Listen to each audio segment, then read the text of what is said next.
안녕하세요. 경영운수꾼 봉 선생입니다.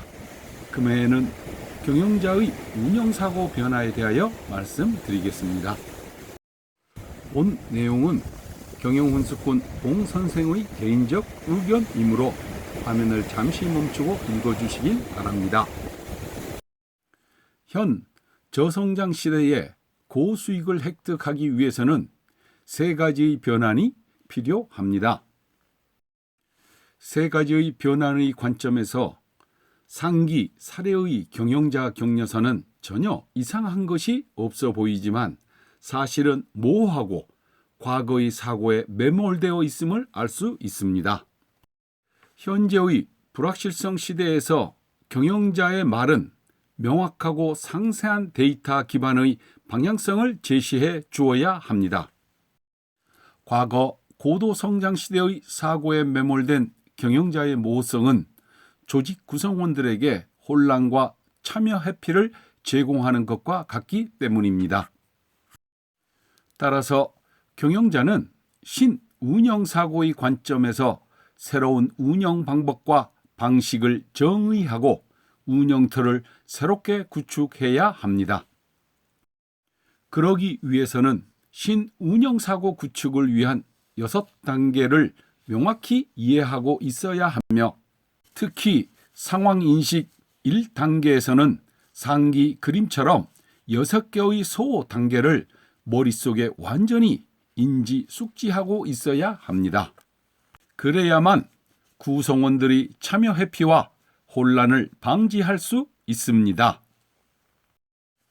또한 반드시 데이터 기반에서 공유화를 실시하여야 하며 현재의 불확실성을 타파해 나가는 가장 기본적이면서도 중요한 성장의 원동력이 되는 것입니다. 공유화 관점은 크게 두 가지로 구분할 수 있으며 하나는 예측이고 또 하나는 예측을 실현시켜 나가는 과정에 대한 것입니다.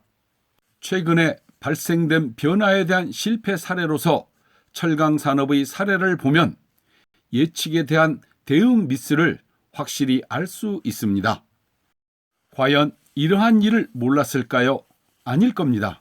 이미 오래전에 알고 있었지만 현실과 손을 잡은 결과인 것이며 향후 이러한 일은 일상적으로 접하게 될 것입니다. 이러한 상황들은 복합적 환경의 변화로 인하여 기존 방식으로는 더 이상 과거와 같은 지속적 생존을 담보하기 어렵게 되었기 때문입니다.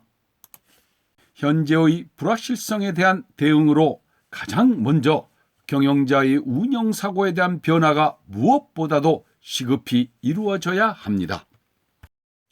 이러한 상황들에 대하여 경영자들은 훨씬 이전에 상황을 인식하였겠지만 결과적으로 구성원과 공유화를 하지 못한 것의 결과로 보여집니다. 따라서 경영자는 스스로 과거의 매몰된 사고에서 탈피하여야 하며 그 변화를 통한 지속적 성장의 첫 단추를 끼우는 것입니다. 따라서 경영자의 운영사고 변화는 반드시 꼭 우선적으로 이루어져야 됩니다. 고맙습니다. 다음 시간에는 경영자의 매몰된 사고로 인한 기업의 위기 사례를 가지고 찾아뵙겠습니다. 지금까지 경영운수꾼 봉 선생이었습니다.